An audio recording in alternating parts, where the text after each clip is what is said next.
Right. Where shall we go next? We could go to the still waters if you like. I can travel there just now. Oh, perfect. Oh, perfect. I love this one. I I love this one so much. This is so sweet. Hopefully the Northern Lights will be out. Oh, It's true. never guaranteed. Oh, yeah, yeah. I mean, I have said this before. To I think in a bunch of streams I've said that, Zos, can we please have weather control? Yep, That'd be definitely. lovely. And I shall follow. And I'm glad we at least can change day to night. I just wish they added a portal because that would save so much on like covering up like the entrance. There hmm was just a portal and you go to the right part of the house. Oh, Especially because the houses are so big now. Like they just seem to be getting bigger and bigger all the time. They're uselessly big. They're Yeah. so you only want to use like the waterfall part, or you want to use like this nice part, or maybe hmm some crazy folks the indoors part. Uh, but they're too big. I just want an empty plot of land. yeah, I have heard this before. Zos, please, can we have more slots, please, and not larger houses? Thank you. That'd And be less great. buildings in them. Yes. So Oh, 400 spots in the yeah, 400 slots used here in the seven. This was something that really surprised me when I was here the first time. I mean, not really surprised me in the sense because I have seen a lot of people not use the entree of this particular house because, of course, the part that yeah. stands out and is shiny is through the door. And so I totally get when people don't use this, and of course then you have to meander around. And I feel you when you say I wish there was some kind of portal. But hmm when you said that maybe there is some kind of portal, I was thinking there are options in EHT to add portals, but I don't think they would work in this way. You can portal to a different house from one house, of course, if you are adding a portal in with EHT, but I don't think you can port from the entrance to the place where you want to start with the build, if that makes sense. Mm. I don't think that's possible. Maybe I'm wrong, so someone maybe in the audience who's more adept with EHT can tell me, or later on can tell me all about it. Oh, this is so. Yeah, and when I entered here the first time, I was like, oh, look, there's something going on here, everybody. Follow the glowy. Yes, it's so sweet. And I love this little wonderful torchlight, torchbook here. This is so cute. Such beautiful placement too. Thank Wonderful you. lighting. I love these lanterns. It's one of my favourite items. And I don't Oh, quite know why, but like I think I probably use these in every build. oh And I don't really? know why. I just love them, yeah. I don't know what it I is. mean, I did see one in the Windsugar Manor on the barrel next to the little Uh-huh. house. Yeah, yeah. Yeah, I tend to use them a lot. Oh, nothing wrong with it. Look at the light Mhm. that they give off. This is so nice. And I think it makes sense to me, like if it's a candle outside and if it's windy, it's not going to be lit, you know. So to me, it's like it makes sense because it's in a glass thing, you know, so it can be sitting outside. Mm, So absolutely. I love them. I love them too. You know, it's they I don't know, maybe it is a specific feel or association that you can have with them. And that makes you, or that draws you to them. I think that makes a lot of sense, that you then want to use them all around. mhm. It completely makes sense. Yeah. Thank you so much for confirming this, Arahova and Agnem, that yes, you can make portals to different houses, but not inside. Yeah, that's a shame. I would have loved that. Because that would have been a workaround, right? For some of you, if you wanted to start with the build through a door in a house, but this way you have to have a dramatic entrance and keep the audience in suspense. You Mhm. can also look at it that way. I remember also showing one of Dadpin's builds in the Potentate Retreats. Um, a magnificent build. If you've not seen it, go visit. The entire entree and inside is not used at all. It is basically the hallway. And when you step outside, you are swept off your feet and you're greeted with a magnitude and magnificence there. And then you understand, oh, okay, that's why the interieur was not used at all. Yeah, makes a lot of sense. I really love that some of the pieces in some designers' builds reappear over and over and over again because you guys love them so much. So it's a bit of a little signature there. So everybody, if you see a little Nord lantern somewhere in Cheetytarah's builds, that is a signature maybe. I love this. I really do. There are a lot of designers who do that, who add specific items in because they're just so drawn to them. There's such a connection to them, and they must be there. This is lovely. I really do love this. And the lighting here is so special. There's something going on, everybody. I mean, I have seen it, of course, already, but it's still... I'm still like a little child in, the candy store. I'm like, oh, look at this. Oh, look at this. This is so sweet. I love this. And I wish we could get the snow and ice for gold. Yeah, it was I needed quite a lot. Oh, Quite expensive, but yeah. So this is basically the snow, the expensive part of the house, you would say? Definitely. Well, I mean, it's so nice, so I do love the snow and ice. Makes a lot of sense, yeah. I mean, it fits perfectly for this build too, so of course makes a lot of sense, yeah. We are lucky. It comes with a few, doesn't it? I can't remember now, but the house does come with some. It does, yeah, but not a whole lot. And if you do need more, then Yeah. obviously you need more. We do have northern lights, everybody. Aurora Borealis up in the sky. And of course now, the effect is perfect. I love also how you framed this one. And maybe you want to talk about what the inspiration for this one was. Well, again, it's trying just to make a bit of an entry. I feel like sometimes it would be easier just to plonk a creature out in the middle and go, there we go, that's a whole build. But it's not, because you have to make it so that people have got a bit to walk through. So always try and do a little bit of environment, even though I'd rather just keep all the slots for creatures. Yeah. It's a balance. Makes sense. And there's a little moth again. We've seen the moth too in the Moonsugar Meadow. It's interesting. I do like the flying insects. I've got the hopper things, whatever they're called. I do like them, yeah. Yeah, this is just perfect. This was it the magic? Yeah, that magical feeling. Yeah. I think that's where I remember it from. You must forgive me. Sometimes I'm a bit slow when it comes to remembering where I've seen which house. There are lots of competitions to be seen. So yeah. So to say, I'm not really a Christmassy builder as such. I don't know. I don't go in for it all. I like seeing other people's, I really do. But for me, I tend not to. So. Oh, totally. I took the theme down sort of a family route. Yeah. That's a Christmassy thing because everybody comes together, or maybe not, but it's still to me, it's a Christmassy theme. Absolutely. So. Absolutely. I also will say that that magical feeling was so... the interpretation was left to everybody participating, of course. And so whatever that magical feeling meant for you, and just look...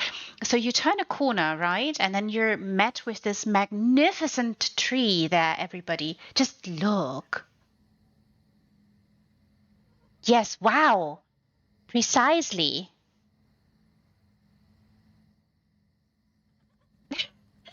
Also, Deadpin was mentioning, send us all your presents then, Cheetytarah.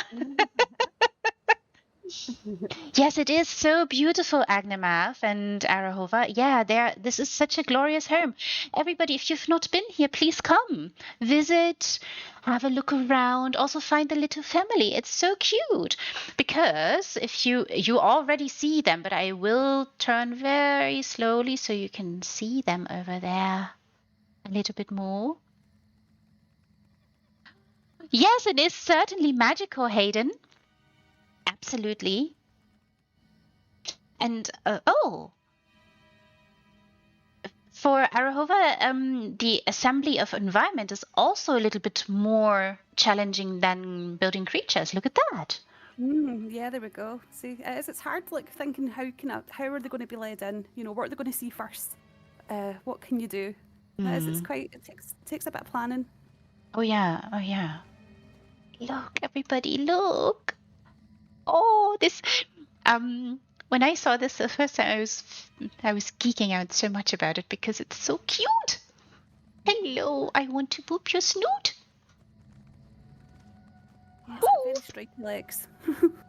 Not intentionally, just the item I used. I don't know why, actually. I'm not sure.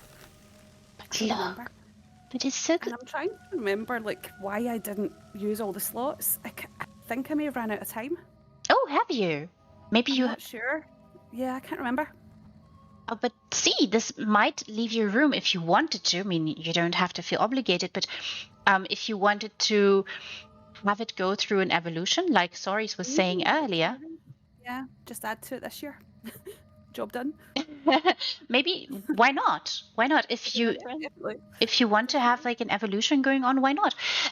I think it's completely legitimate, and that magical feeling can be anything for everybody. You know, you don't have to feel locked into something Christmassy just because that is the time of year.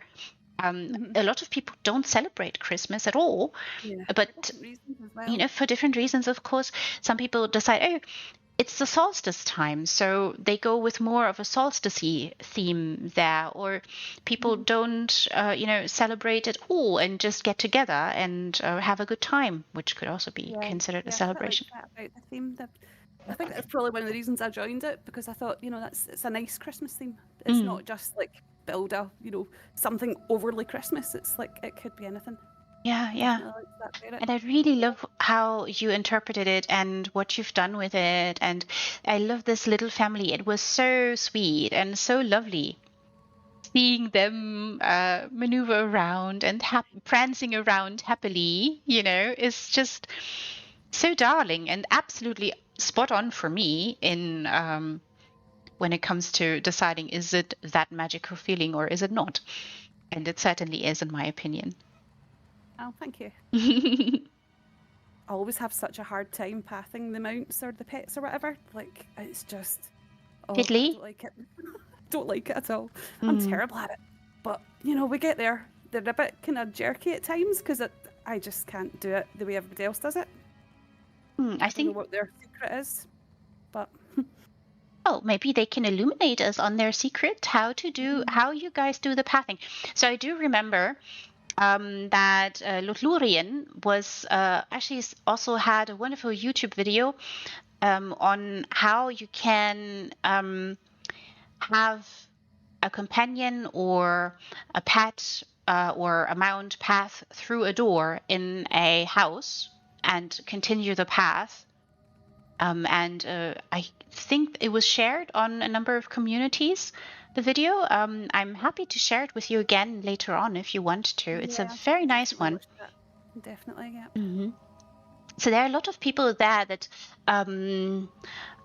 just fiddle about with things until they find something that just works perfectly, and then they go about and share their knowledge, and that's what it's all about, right, in the community.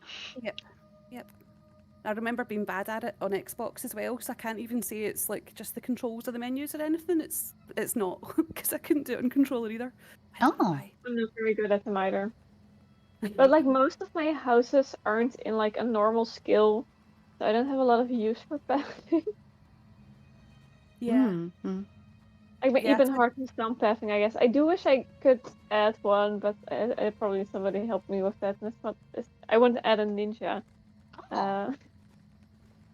So, anybody out there in the audience, Soris is asking for a little bit of help with a little ninja that needs to be added through pathing. So, please message Soris in DMs, please, and help her out. Will be greatly appreciated, everybody. And yes, it does take so much time. And while we are at the question of time, how long did it take you to build this one?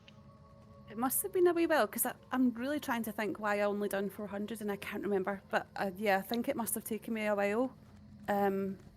Otherwise, why wouldn't I have finished it? I wish I could remember. So yeah, I think it probably took a while. Right. Not sure how long. I mean, I'm not sure how much time was allocated for people in that competition. Maybe that's also that can contribute. I do know that there are people who do need deadlines because it helps finish a job, something that can be helpful for some people. But if maybe you've gotten into the competition late and then run out of time. I can't remember. Do you know, it wasn't even that long ago. No, it was not. No, it was not. Shot. Yeah, I can't remember, but I do remember it was quite fiddly getting the shape of it. Like the actual body, using what did I use? Orcish something or other, Orcish vases. Yeah, I remember having a bit of bother trying to just make them look like anything. I think the legs were easier, but the body was really difficult. I'm not sure why. It just wasn't doing it. Orcish canister, that's what I used. I love that you did that because some of you know this already about me, but I am a bit of a sucker for Osama. And some of the furnishings might seem a bit brutish or dated even. And I do love seeing them appear in all different ways. And I love seeing that you've decided to go with this here. This is so nice. Look, everybody. Yeah, I like the Orcish stuff because it gives quite dark textures as well. Like it the does, thing around the eye. So I'll just bring that up. Oh yeah. I think it's an Orcish plate. It's not letting me bring it up right now. Oh, I've just moved something. Oh no. But yeah, I do. I like the Orcish stuff because of the dark textures. Oh, nice. We don't have all that much that is that dark, really. So it's nice when you do find something. Oh, that's true. Yeah, definitely true.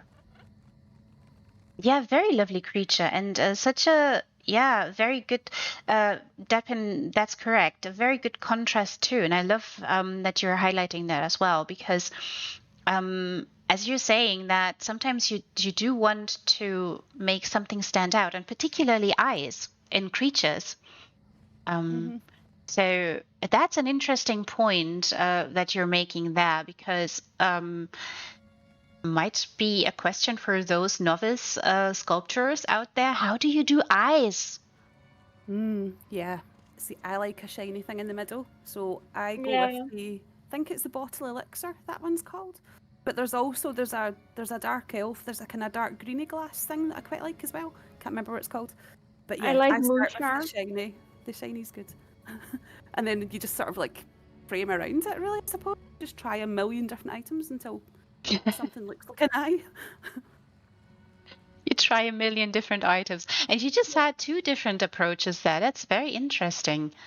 I love that. It's very good. Very, very good. So inspiration for this one, I mean, particularly that magnificent, glorious tree. Everybody look, have you seen this? Have you paid attention? Have you seen this? It's just so magnificent. I could stare and look at this for ages because it's so mesmerizing. I love the color choices here too. So beautiful. So inspiration behind this one, besides it being this beautiful family, but you do have a tree added in here. Well, I do quite like a Christmas tree, like I'm happy to build those in houses. So I wanted a bit of a kind of Christmas tree feel without it being an actual Christmas tree. So I just thought, yeah, let's just go glowy. Glowy. Perfect. Glorious. So fantastic. And so for this one, maybe you were hoping that people would come away visiting feeling a little bit magical, and maybe there is a sense of belonging with the family or the theme of the family here. Or am I just imagining that? Yeah, no, that's right. Yeah, it was all about family. Just, that Perfect. time of year, family. Family in a glowy tree. That's Family all and the you need. glory tree. That's all you need to have it to make it magical. Hope everybody Yeah. had this. Perfect. I love this so much. And for this Thank one, you. you were saying that the snow was quite pricey. Mm-hmm. Anything It's else? so nice though. It's Yeah, so it's nice. so nice indeed. I will agree to that. It's just beautiful. And I also, um, you were saying that passing for you is a bit of a challenge, but you've done a very good job here. You mustn't feel like No, thank you. you can't do this. You can absolutely do it. It's absolutely perfect. And I have said this also when I visited here the first time, that you are leading us. You come here, you're leading us, and we follow.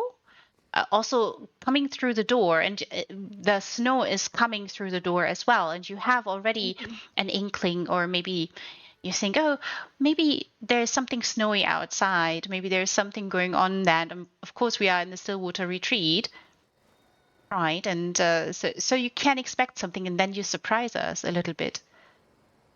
Yeah, I do. I like to. I do try and do a wee sort of a walkway around. I do try. I try. But like I said, it's hard. It's a hard balance often because of the slots. You want all the slots for your creature, but it's not enough. So you have to do both, I think. Yeah, yeah, and that's a difficult part, I think, also to find that balance between the creature and the environment around. And of course, I've spoken to a number of you before, talking about going into a plot, looking at the plot, and going, okay, what can I block off to create whatever it is you want to create? And I think that's an interesting point. So you obviously say, or have said, that you start with a creature first. Usually, yeah, Usually. usually. Okay. So for this one, it was also the creature first, and it had to be outside. Yep. Yep. Right. In this wonderful environment, because of course this is so dramatic. The frozen lake. Yeah, I should definitely come back and finish it. I kind of didn't realise it was only 400 slots there. Like, I kind of just forgotten. I'll need to come back. I don't know if it must be, 700 slots to be finished, because a lot of people also manage to design something absolutely stunning and perfect and beautiful without utilizing the entire limit. Especially if you don't have ESO Plus, you kind of have to. Oh, yeah. It's I think not it was, creatable. You yeah, can't do without. absolutely. I was also going to remind people, Godolia was mentioning, because in the last competition, there was a participant who was joining with a build without ESO Plus. So, and Godolia was saying, oh, that's hard mode building. Yeah, I think so. An extra challenge. It's an extra challenge for sure. So, absolutely, yeah. And of course, then you don't have as much slot limit, and without ESO Plus, oh my goodness, the inventory must be Yeah. cluttered. Oh Oh, no. yeah, oh no. It sounds awful. I don't know how they do it. Like, hats off to Yeah, them, really. I don't know how they do my it. my ESO Plus ran out and just like managing inventory. Oh dear. Yeah, no, I it's still have a code left that I won in a contest, but I'm just waiting for like an ES Plus ticket event or something. So that if the income were to buy ESO Plus. Like a free trial. I mean, the free trial was like a month ago, so this one is not until oh well. No. Futako has a giveaway on her YouTube, reaching 3K subscribers, and I think there is, or was that ESO monthly subscriptions? I'm not exactly sure, because it could be that. What road giveaway? I think there is. Maybe Maybe it's a new one. let me check, because I did see something pop up. A guildie was nice enough to gift me Gold Road, so that saved me a lot of money. Oh, that's so sweet.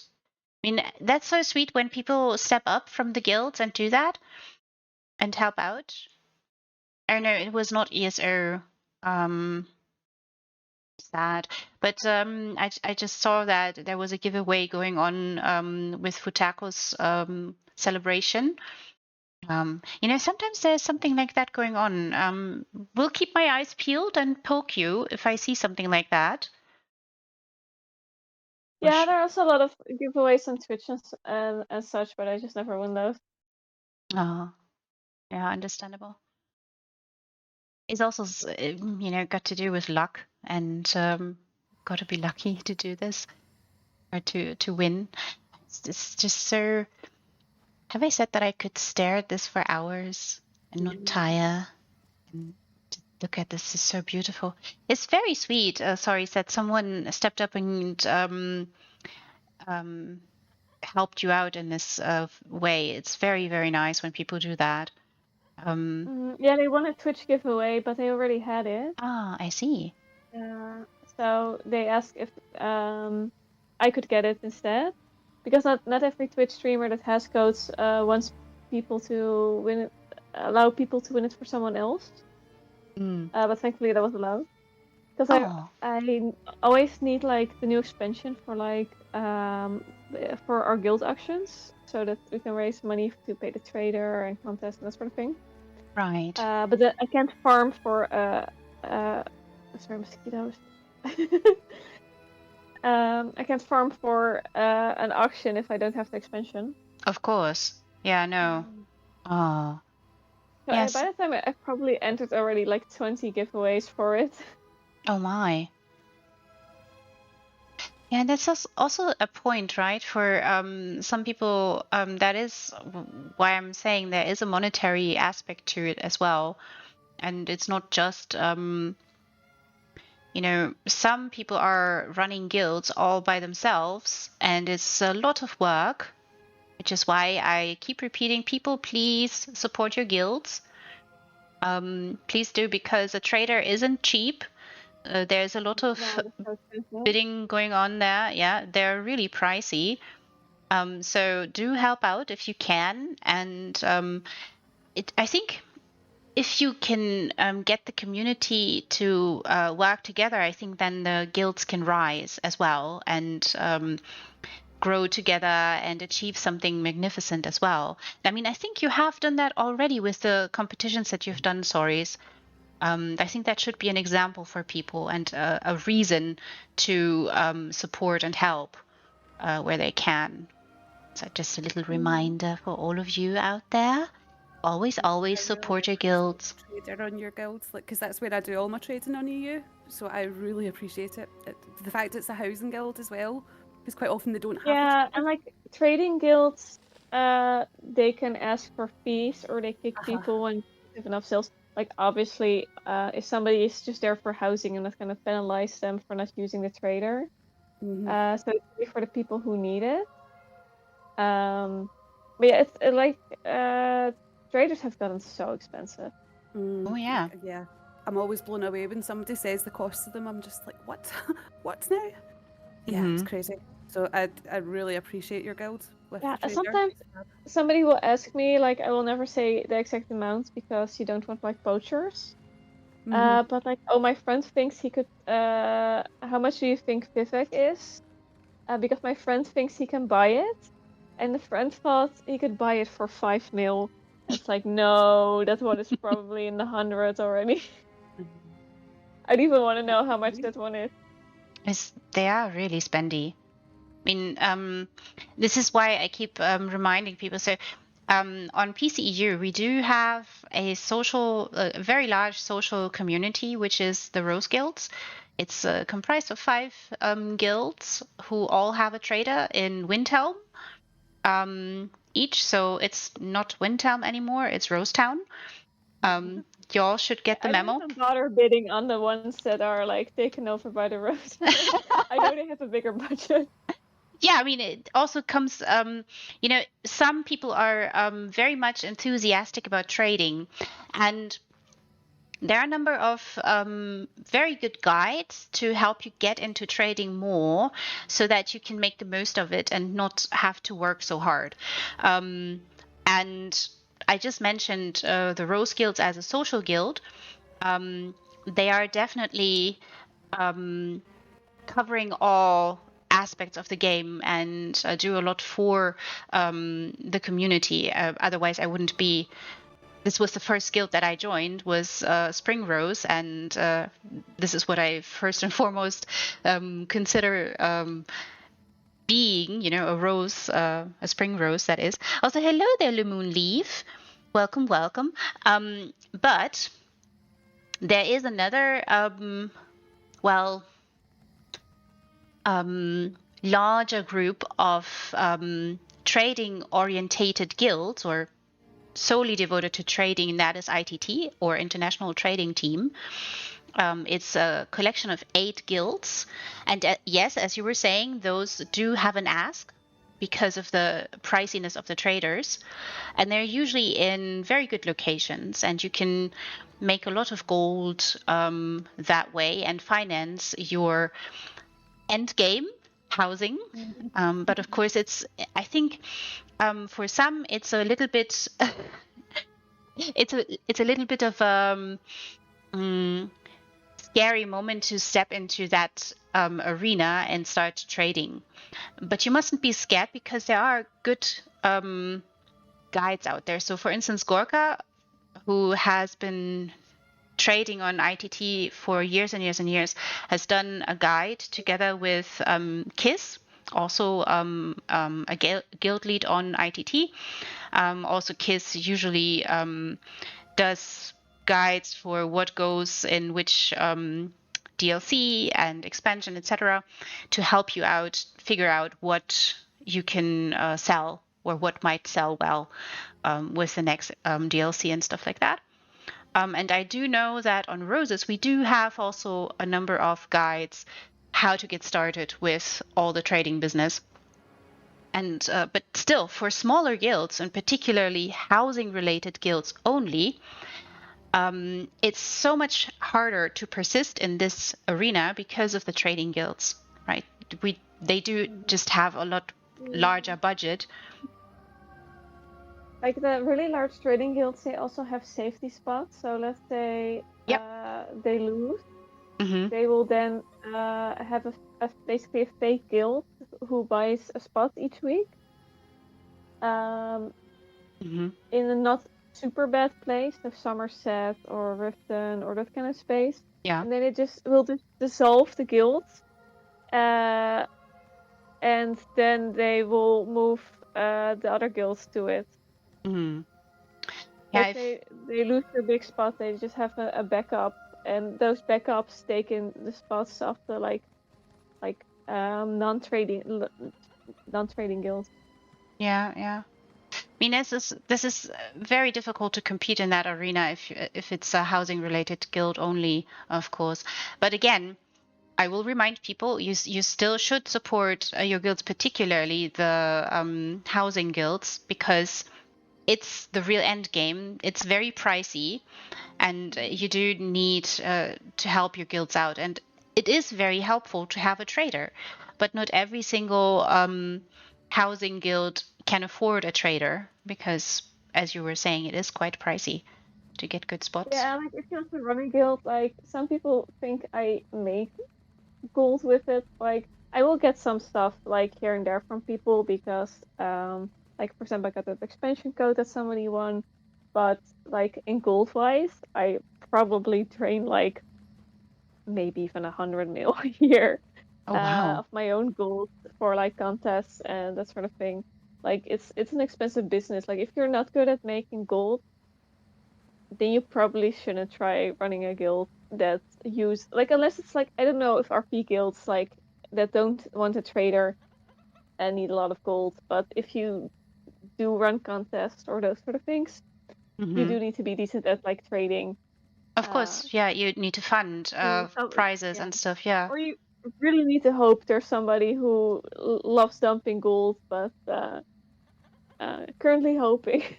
Yeah. It's good to even Yeah, just anyway. only give a small amount. Like I try and donate to all the guilds I'm in, even if it's not much. You know, Oh, it 'cause helps. in the EU, I don't have as much money, but I do try and I try and give a wee bit.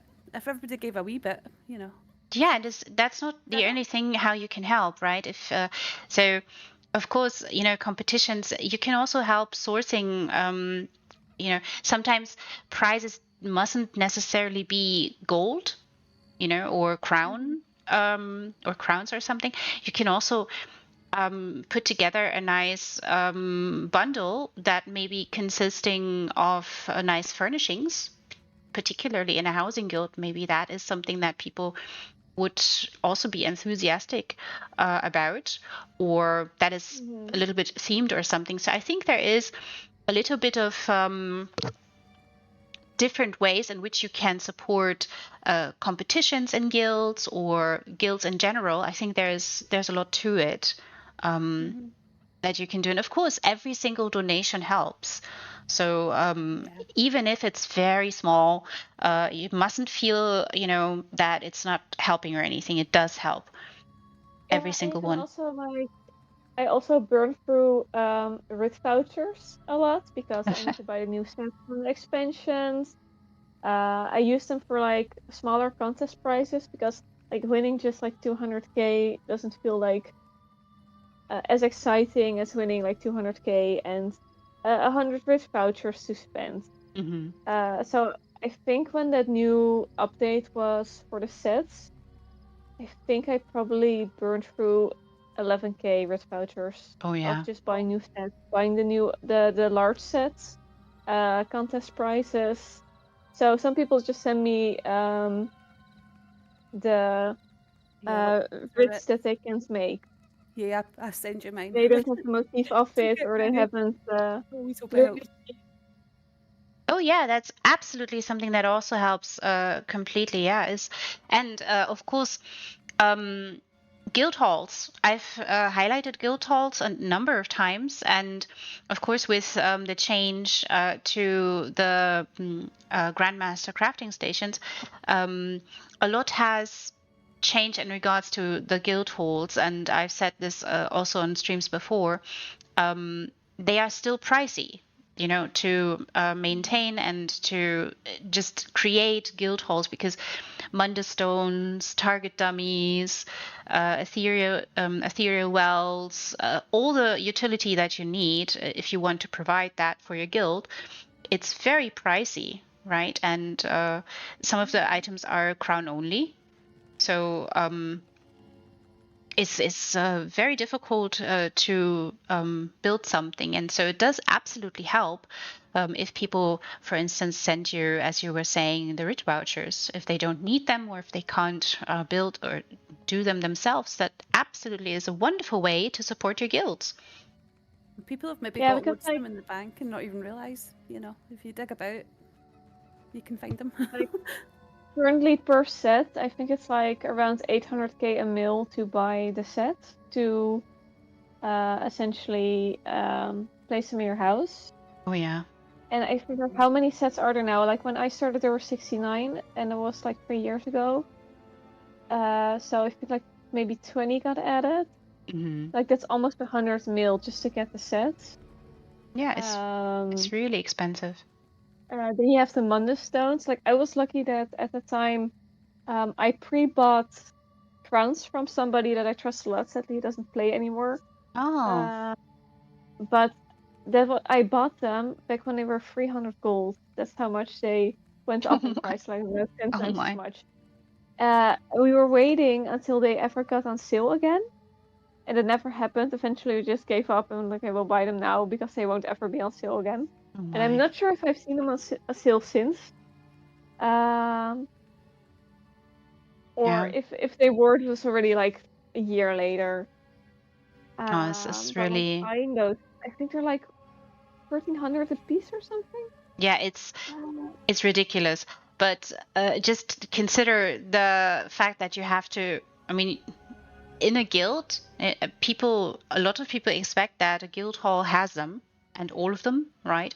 So is if you think about that and how much you'd have to put in to finance that, I think that's a big ask, and that's why I keep telling people when I tour guild halls, and I have toured guild halls multiple times, that it's really important to just really try to support your guilds in any way you can, because of the guild halls being so pricey. And as you were saying, also Maeve was saying 77 sets now, or about 77 sets. So that's a lot.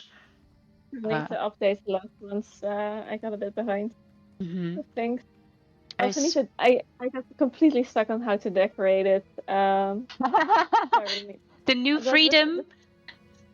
Yeah, it's too much freedom. I like the stake. It's a housing guild, so the stakes are too high. I just got stuck, and like when I started first, I got way too many opinions. Like everybody wanted to give like their opinion. Like I wanted them here. I want this there. I want this there. And now we have the big master sets, so it's less of an issue. But it was too many opinions for one person to handle. Aww. But like, what was I going to say? Oh, I do know people use the Munda stones. Because like once in a blue moon, I will get a mail that says like, "Hey, sorry, I think this Munda stone doesn't work. It's like set wrong." And it's like, I mean, that shouldn't be true. That's odd. Like sometimes some items do seem to like move just a little bit. So. Or sometimes people forget that. Yeah. Also, sometimes you forget that if you have a Mundus already, you can't interact with that Mundus. Yeah, exactly. So I keep having some mailbag. It's like, is that the Munda stone that is currently active? Yeah, because it happened to me also. I was like, why can't I use this Munda stone? This is so odd. And then it dawned on me slowly, might be that that is what I already have. It's just silly. But yeah, and of course people use them. It's very convenient, of course. Oh, it happened to you too, Arahova. I'm so glad it's not just me. I did. Yeah, I've gotten like at least like 5 mils or whispers like regarding something like that. So it happens to a lot of people. Cute. But it's such an easy thing to forget to. Absolutely. You know, this is also something that I remind people of when we are doing trials. I usually tell people, check your munduses, if you have your food with you, all your gear. Because there were people who were sometimes not dressed appropriately and were wondering why things were different in the experience. And yeah, so it definitely happens because you forget these are little things, right? It can happen for sure. It's so funny. But yeah, again, gentle reminder, everybody, support your guilds in any way which you can. It does help a lot. We got a little bit sidetracked here from all the creatures and how lovely the scenery is. And of course, the Aurora Borealis disappeared because the weather changed. Weather long, is it? Is so long enough. It's a bit rude, you know. I mean, I love this house because of the Aurora Borealis. I think a lot of people do. The sky is so magnificent. Was it also the sky or also the frozen lake that you were drawn to when you were? I think it was mostly just the winter look in general, you know, because it was like it had to be wintry. Had to be wintry. So this house is just perfect for that. It is. And the sky is just a bonus. It's a bonus. Perfect. I love that. It's so good. And so besides, we were meandering about besides the snow. Would you say it's on the pricey side of things, or would you say it's still economical, frugal? Got a lot of glowy lights, I suppose, but you know, like if I see something on the Lux vendor that I like, I do tend to buy a lot of them. Mm-hmm. So I had stuff already, which was quite lucky. Right. I don't remember if those trees are crowns. I think they came with the house. Oh, right. What are they called? Argent something? You know, like the big kind of tiered. Yeah, they're nice. Like, I know they can be expensive on the Crown store, but I think I got them in a house. Oh, true. Um, Oh, that's so true. Sometimes, of course, people forget that you can, if you have a house or if you get a house, it does come with a bit of furnishings too. So, yeah, it does. oh, Yeah, you can get some nice things that way. Like just the unfurnished version. You don't need to buy the furnished version of a house oh yeah. to get some stuff. You know, I can't really a lot of the good recall stuff. any crown house that is worth buying furnished. Yeah, no, and because you get a lot of clutter as well that you don't want, and then you Yeah. have to find somewhere to put it. Hmm. It's- I mean, And I that's feel like you can't like delete it. You can sell it, but you can't like delete it. But because it has that crown item and like a crown symbol on it, terrible. terrible indeed. I mean, that's why a lot of people or some people have IKEAs. And multiple little or large IKEAs. I know also for a fact that Poseidon, who has been on a designer spotlight with me before, he's also taken me to some of the IKEAs that he has.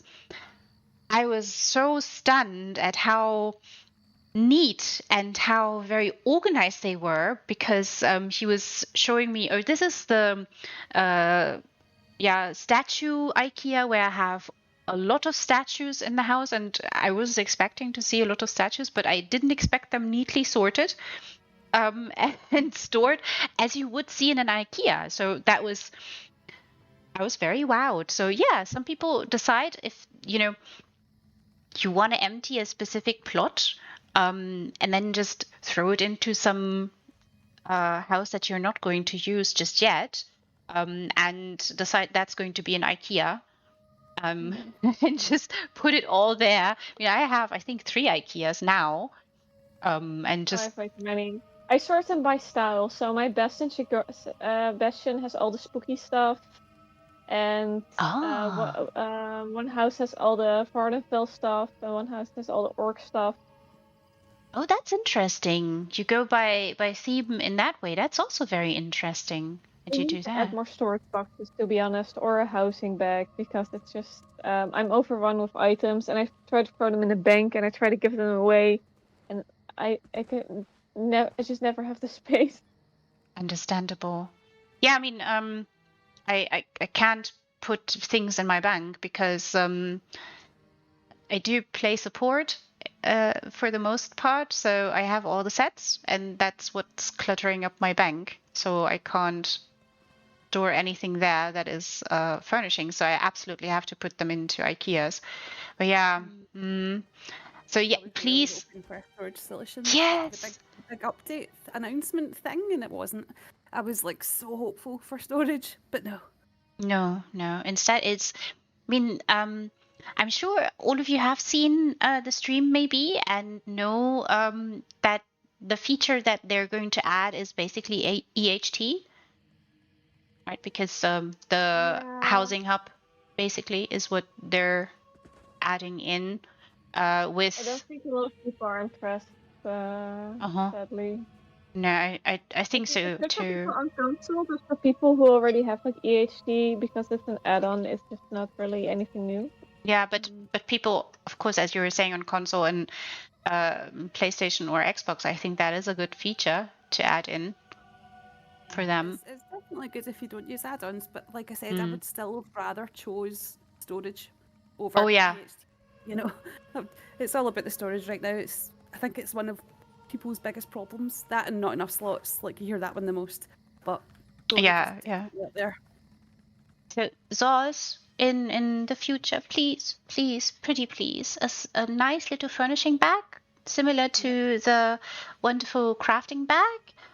I think you would make everybody in the housing community rejoice and very, very happy too.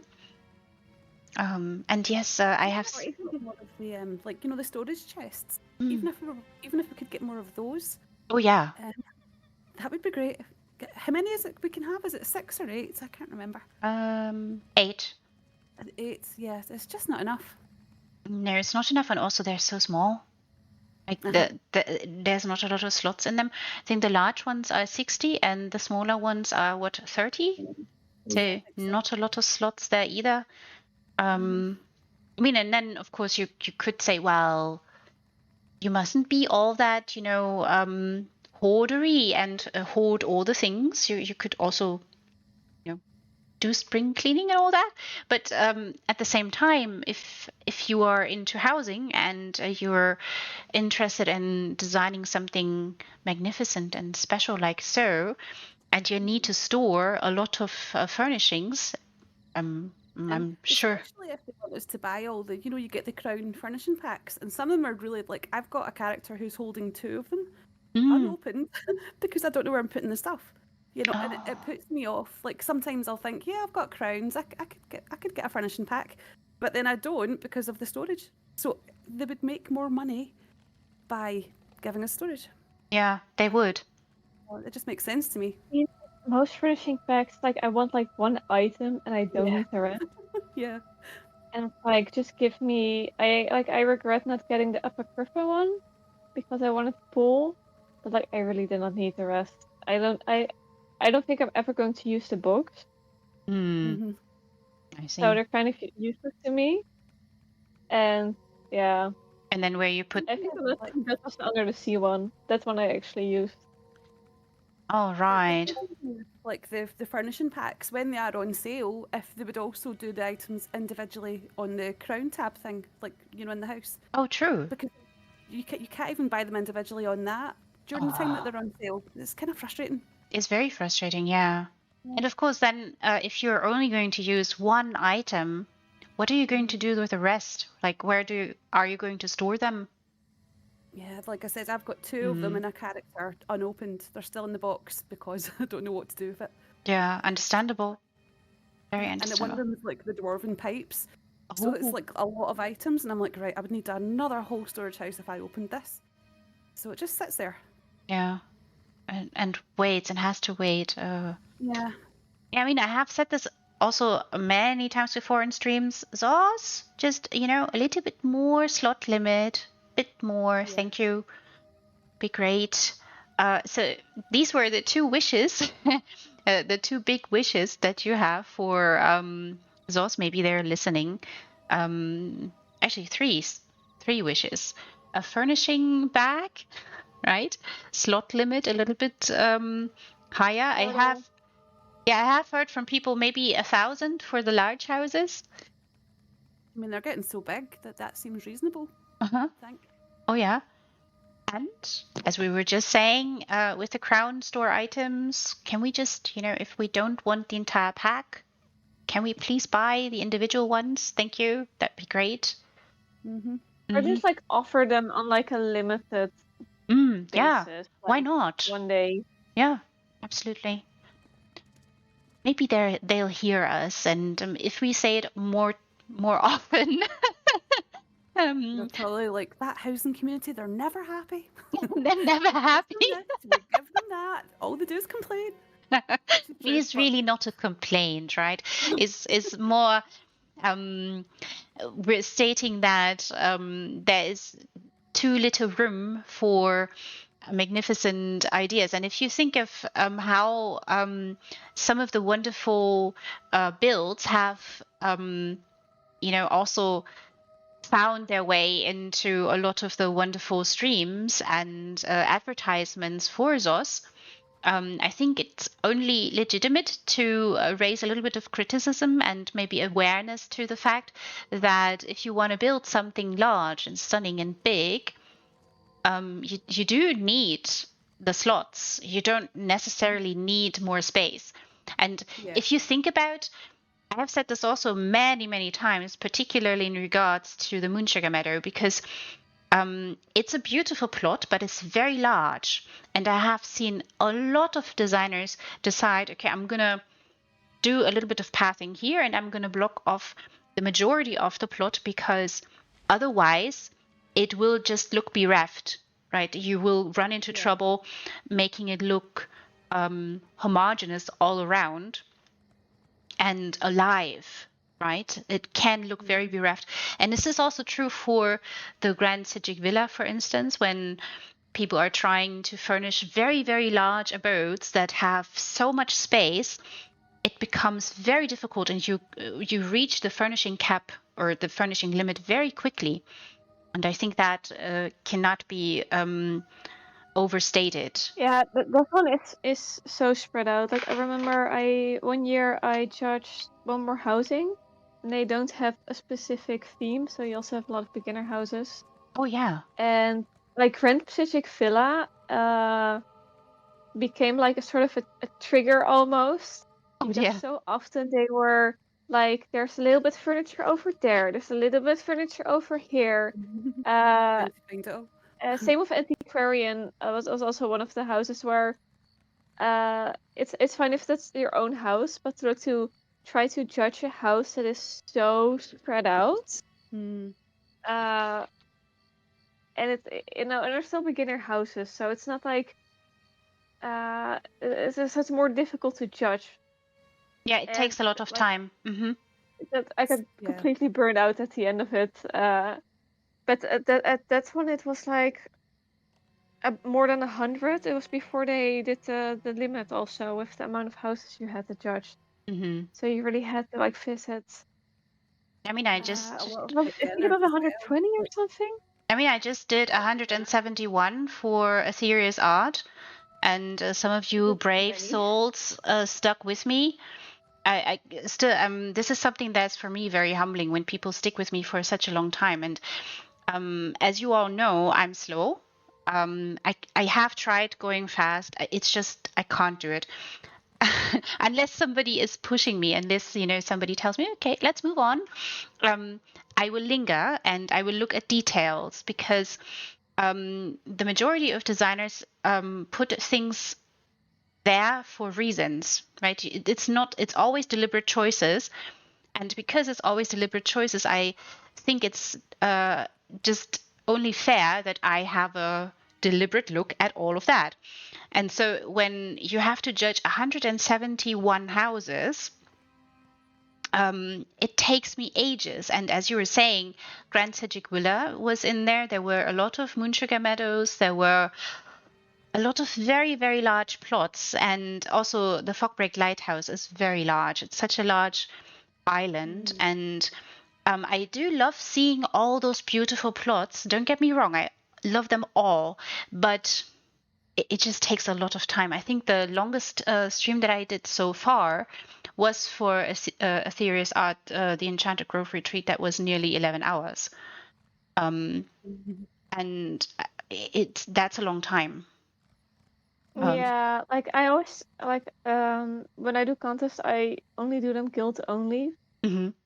And part of it is also just to limit the amount of entries, because like we do guild voting, so it's already unfair if you have if some people are disadvantaged, because like you can easily go to Gildy's house, you can just easily go to somebody that's outside of the guild. Yeah. But like also it's just too many. We do guild voting, so you need to like go to all the houses, and it's just exhausting to have so many entries. Even though it's fun in a way, like I also always have like a minimum amount that I hope to achieve, because they take a lot to organize, of course. Mm-hmm. But like there's definitely like a burnout with visiting so many houses. Yeah, and very much understandable. And I think it's also where, for judges, you can get into trouble if you cannot allocate a lot of time to the judging, and you see the amount of entries, and then you set yourself maybe a timetable and a schedule, if you will, and then you try to get through to a specific number or a specific amount of houses in that allocated time. And when you realize that you're going too slow, that's when I think some judges have to run and have to start running through the house. And of course, that's when the designers will start crying, because you might miss things because you're running. Yeah, Like my username is at the end of the alphabet. At least it's not very close to the beginning. And I'm usually a late entry. I always enter super late. So I'm usually at the end of the list. And like there have been one contest where like all the entries were like they almost got like 40 minutes for theirs. It weren't that many people, but then my house was like not even 15 minutes, and it's like, oh, Yeah, it doesn't because feel also you good. sit through.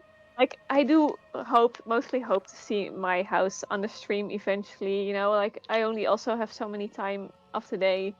Um, and like sometimes you sit through a stream and it's like 4 hours of seeing other people's houses, and at that point, like if it's the person that needs to rush, it's not fun if you spend a lot of time, you know, partially waiting Yeah, for your house to be shown.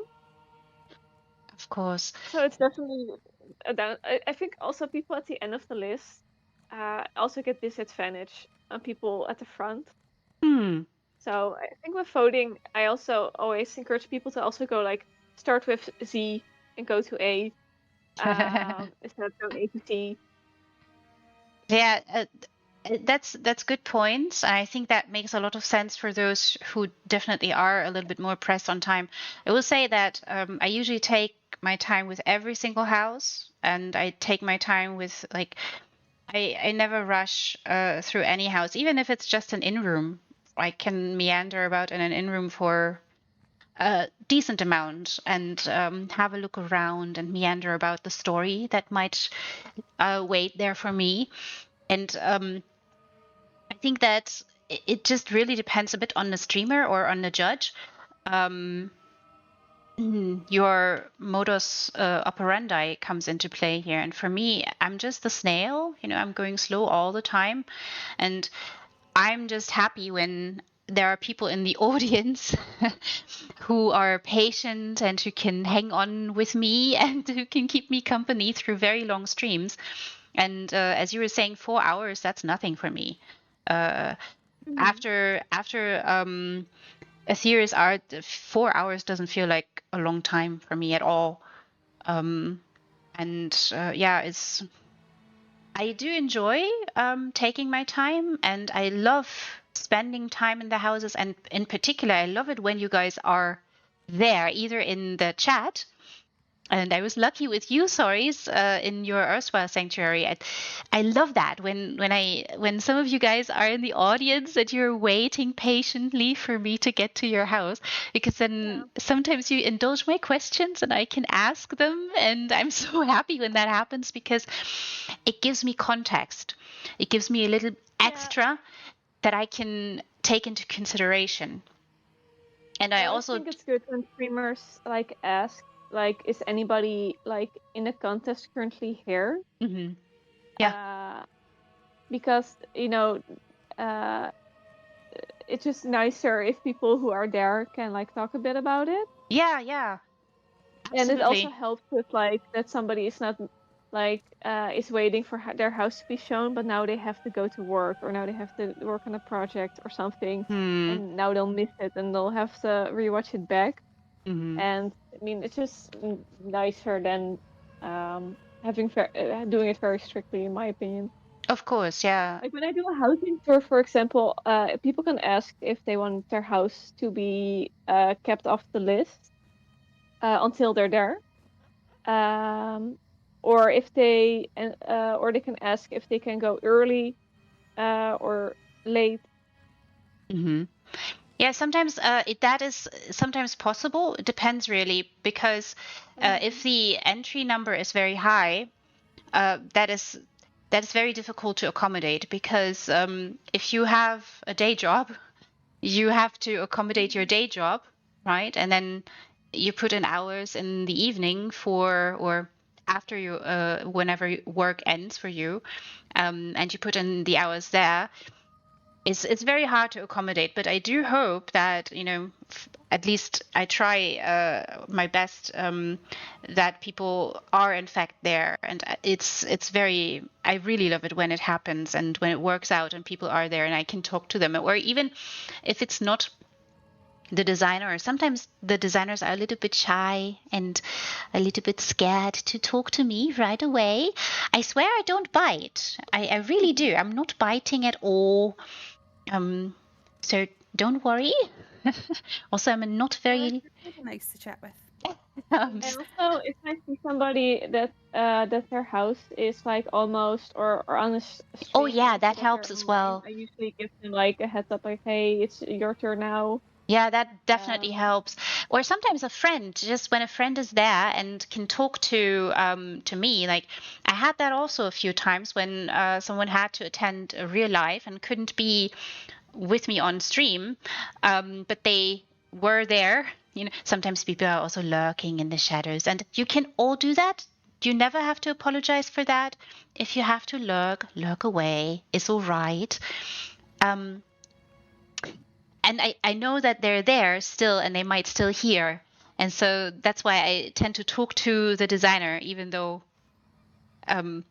the designer might not be able to talk to me. But sometimes a friend of theirs is there and then they can talk to me about what it is they yeah. know. And that definitely helps and is such a bonus. Yeah, and it Yeah, if I is. see, for example, a streamer missing like a detail that I think is important, like I've seen streamers miss like an entire path, Oh dear. like then I really feel that I should say something about Oh it because yeah, it's so always bad. Like do. if you watch the stream back and they miss like a huge thing. Hmm. I mean, I'm not perfect either. I do miss things as well, even if I go slow. So it absolutely helps me if you are here and you can just point my nose towards it if I'm missing something. It absolutely helps. It's very helpful, people. Um, if that, or if you are a friend to someone and oh, their house is going to be up very soon, but the friend is maybe attending to a child or at work or whatever, it does help when you interject and when you say, hey, wait a minute, stop, there's another part that you might not have seen. That's definitely helpful. Areas. Like a lot of people do like to do their wee hidden rooms and things, and it's not Hmm. always obvious where they are. Yes, that's true. And I had Yeah, that. honestly, I had that also a few times, particularly in the humble mud. um, the door towards the outside looked to me like I couldn't interact. Like I walked close to it and it didn't look like I could interact with it. And so I thought, oh, the outside isn't open or I can't go outside. yeah. But then somebody said, I think you can go outside, just try to get closer to the door. And so that is something that absolutely helps, and particularly hidden things. And I will talk to Hayden the Black Cat now. She likes to do hidden passageways sometimes, which is absolutely brilliant. I love it. All of you who do this, absolutely, I really love that. Also, things like drops, sudden drops in builds. I absolutely love that. It's hilarious. I giggle about it. It's perfect. But Like one of my first like advice is like make sure if it is Gante's house, make sure it's easily viewable. Like even that Cold Harbor Dragon I posted, like I happened to be in the house when a judge for that contest came. But I didn't know it was a judge yet, so I just tried to make small talk. They didn't say anything back. oh dear. I was like, "Oh, so what do you think of the dragon?" Because I want to know like somebody who walked in their opinion about the dragon, and I could see him suddenly like walk around like as if they're confused trying to find something, and they missed that giant dragon because it's not on eye Missed the whole level, even feature. though the tail is and it's Oh, huge. But even like a huge object can be not be missed. Yeah. visible to a lot of people if they don't look down or up. Yeah, yeah. So like if it's important, it needs to be on eye level or lead to something. And Have a big that's arrow pointing at it. and that's where sometimes non-combat pets, the pets come in sometimes, because some of you wonderful designers like to utilize these wonderful little pets to help us find the way. They lead. Sometimes I love that idea.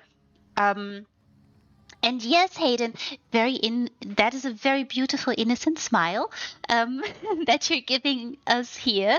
Yes, well, I think there are a few hidden marvelous places that you've done, and I think a lot of people have seen and enjoyed that.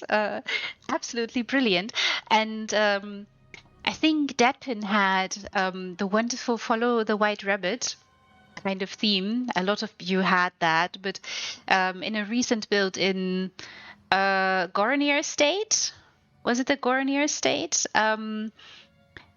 That you were meant to follow the white rabbit in Alice in Wonderland because you're outside in the garden and you follow along the path, and the little bunny was hopping along, and you can follow. And that is such a nice touch when you add a pet and you see it, like as a judge, you do see a moving little pet, of course.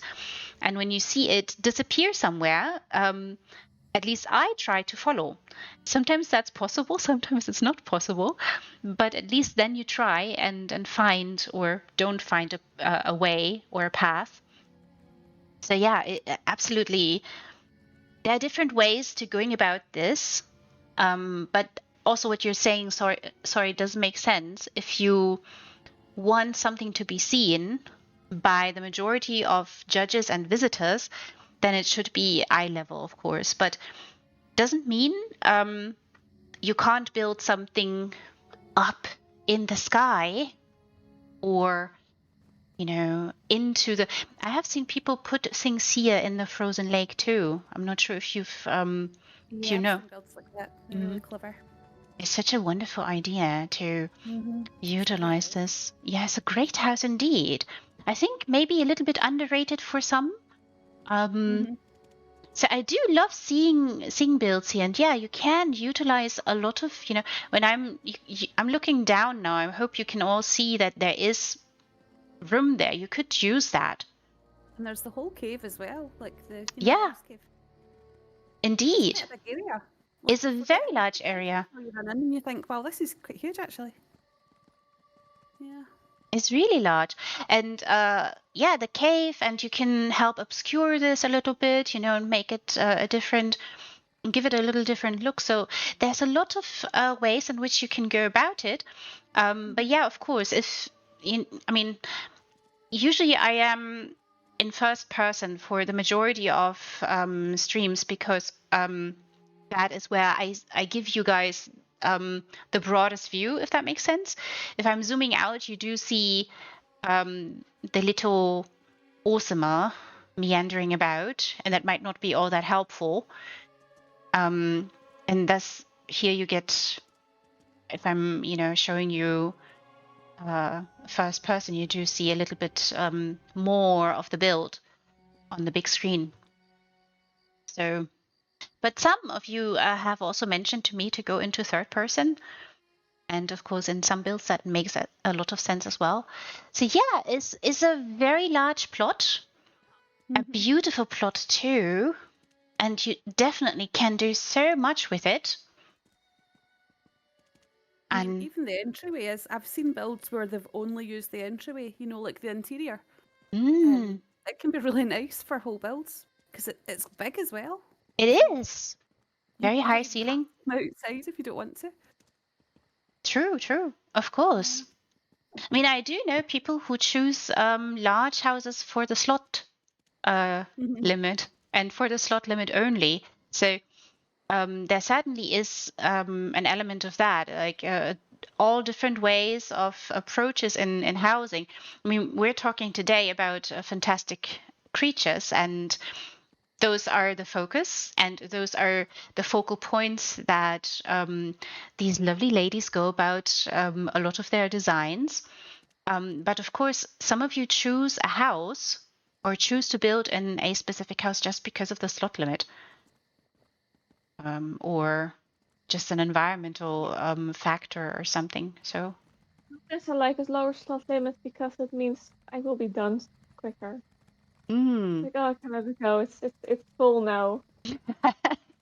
Oh, it's full. You have to fill it to the slot limit. To be honest, if I I very rarely judge any contest. I don't vote in our guild contest either because I'm in charge of the vote.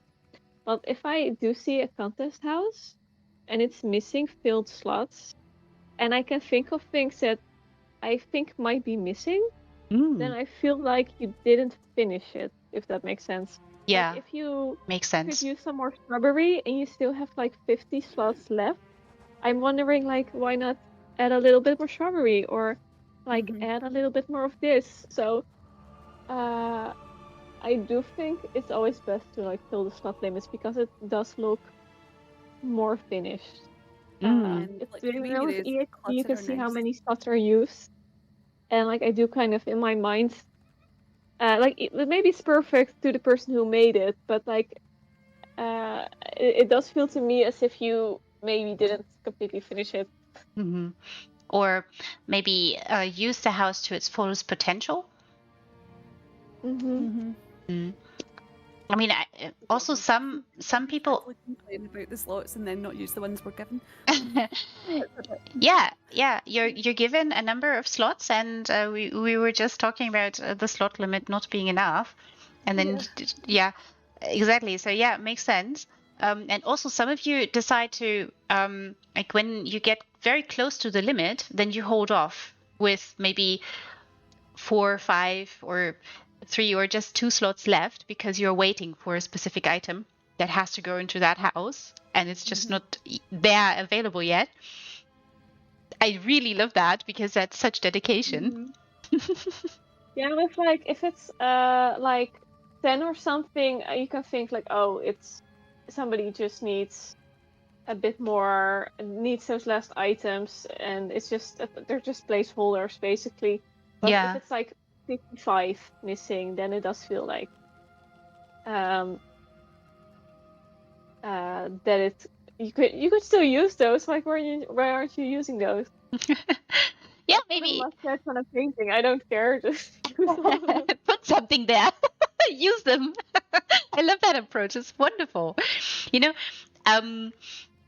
sometimes also when you see houses that are having beautiful builds in them and they look pristine and glorious, and you notice that they're not using the entire slot limit, sometimes that's also because, oh, look at that, Aurora Borealis is out, everybody.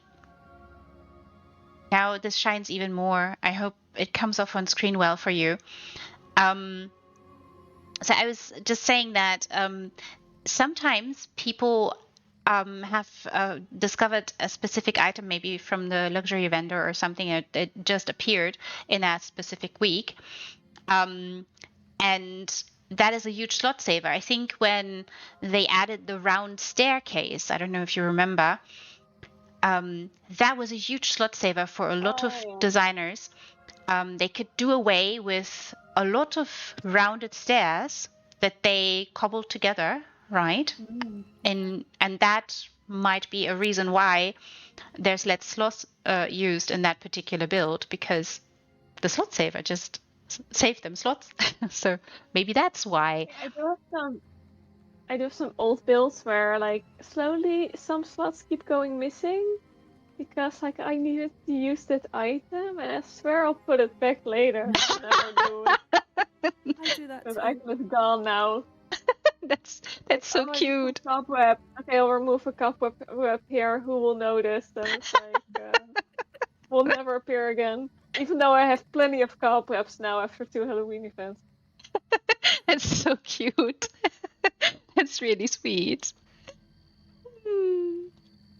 So slowly some old builds will just deteriorate because you keep just stealing items from it. Yeah, of course. Also, that's completely a legitimate approach to it as well, because sometimes, as we were saying earlier, recycling, right, or reusing items, absolutely legitimate approach. And yeah, Deadpin, sometimes the room was very, very innocent, and the secret rooms you stumble across, right? So you just lean against a wall that's not a wall at all, and you all of a sudden find yourself in a bedroom of somebody, or in a study. Very mysterious. I love when you guys do this and add secret rooms. It's just I really appreciate that. Or drops, like when you maneuver around and the carpet looks like it's a carpet and it's going to hold you, but no, it's not. You can never trust a carpet in housing. Never. Never trust a carpet, everybody. Lovely. Hmm. Yeah, it wasn't the magic ride you hoped for. A different kind of magic. Yeah, I mean, and yeah, of course. Show you the ground. Oh, fantastic! I love this. Yeah, I think these are all very good points. I think they help a little bit create, awareness of all of the factors that go into competitions, that go into designing houses, and that go into utilizing what you are given, whether that is the slot limit or the furnishings. And we were just, meandering about expenses here, and you were saying that there are a number of beautiful glowy lights and the wonderful trees and all that. But it didn't seem that that was the priciest part, but more of the snow you were saying earlier. Yeah. Right. It's a nice shiny, quite a nice shiny. Oh, There's it some is. that No, you it's just one of can't those resist. items that I've plundered from other homes. I just moved around several times. Yeah, it's a good one. It's a magical mystery ride carpet. So yes. I'm not sure I would scream. I would love that, I think, Dadpin. But I know I was supposed to scream at certain things, but maybe I will for you at some point. It's so lovely. I really adore this. And particularly, as you all can see now, with the Aurora Borealis, it does stand out a little bit more. I hope it does just come. wish we could click it on all the time. Like, we really need that weather control, don't we? We Mm, really do. yeah. I have talked about this in regards to glare because, some people have sensitivities to a little bit of glare, and an ESO, some effects can be very blinding even. And so it could be a very legitimate concern and a very good reason that they would add this in. ASOS, I know we have a lot of wishes for you, but weather control, please. Yep. We're never happy. Oh, hello there, Ruben. Welcome. And yes, you should come here and visit.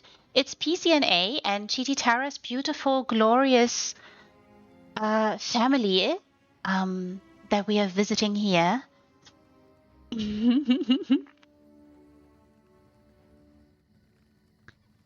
I know that, and I will never know what I will be standing on. But, sometimes I love all the surprises that you all have for me. I giggle about them all the time. It's so lovely.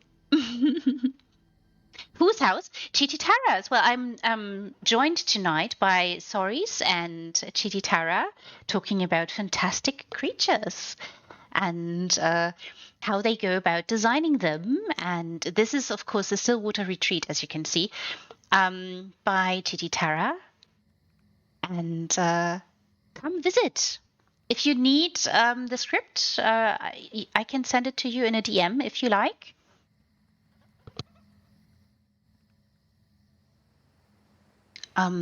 It's open too, so come visit, have a look around, look at this glorious tree as well, and hope for the best. When the weather is kind, you will see Aurora Borealis dancing about.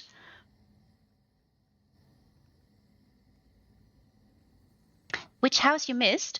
So we have only visited one before, and that was the Moonsugar Meadow, also by Cheetytarah, also on PCNA.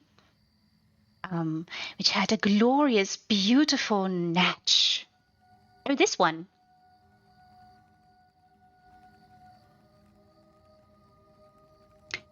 Stillwater Retreat. This one is a Stillwater Retreat.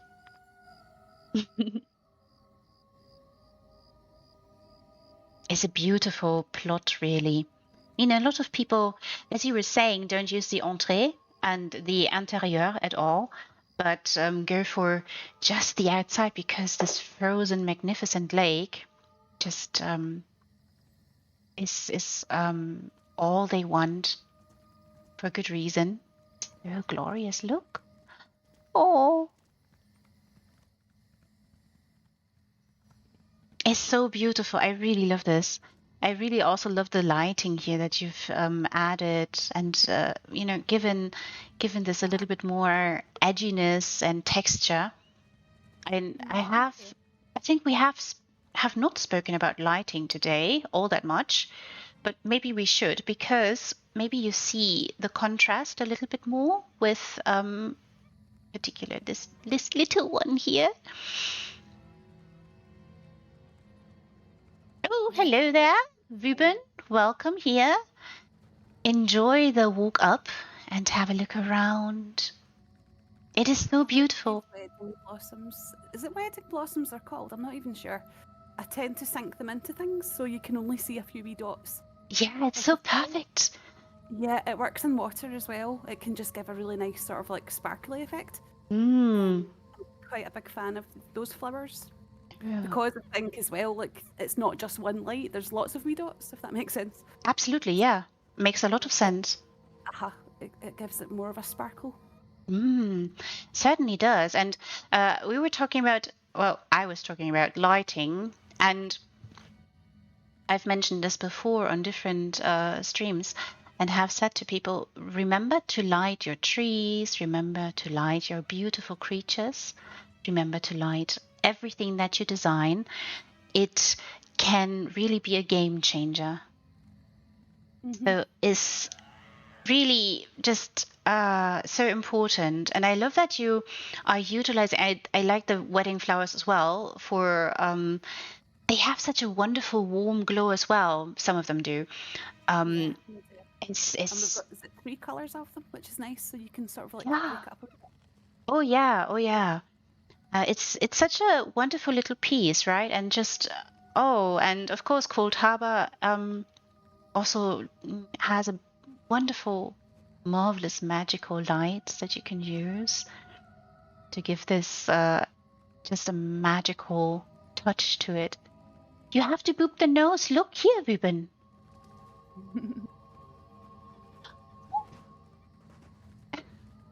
We have to go boop.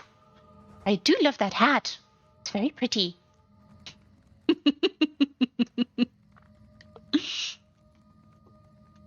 Wonderful broom as well. So well prepared. This is so nice. I really love this. Also, yes, do come here, everybody, visit, bring your friends. This is a large plot, so you can have a party here if you want to. And do remember to send Cheetytarah only kind messages. Messages of appreciation. Just, I do love this theme so much that you've interpreted in this way and created something magical here. Oh, thank you. It's so sweet. Oh, I love this so much. So I pretty. might even finish it eventually. I can't Yeah. believe I've still got 200 slots. You What's have? it doing? That's a surprise, right? Maybe it's a little gift. Yeah. A little solstice or wintry summer gift to you. You know, some people celebrate Christmas in July or so, and it's your gift. Do what you please with it. Maybe we were talking earlier about evolution, and maybe Soris can speak to that a little bit when it comes to, Idea. you know, helping or finding ways in which you can, well, help a specific build grow from, you know, a 200, as you were saying, 200 slot into eventually 600 or 700 slots. I think that is a very interesting idea to have an evolution going on in a build. I'll need to finish it sometime. Oh, you shall. I'm sure you will. And we'll see it then again appear in another competition maybe, and we'll be all thrilled and happy and glad to see it once more. And I will say also, as we are talking evolution, I love seeing how designers come from, early beginnings and very early stages of trying housing for the first time or trying to create something for the very first time. And then you do see an evolution as they hone their skills. And find their interests. Oh, yeah. I love seeing that. It's so, so special because it just shows me the passion of the designer for something very specific, and or a lot of things that are encompassed in the build that can just be anything really. It shows the passion. It shows that they want to stick with it, and it also shows that they're willing to learn. And this is I love it a lot. It's such a sweet thing. So yeah, evolution in two different ways, I think, or multiple ways. That is, it's not linear, really. Oh my, everybody, come visit. The netch Cheetytarah made in the Moonsugar Meadow, yes, is beautiful. I tried to boop the nose too. Apparently, I was a bit too short, but I did reach the tentacles. Yes. It's really sweet. It's such a beautiful build. Look at that.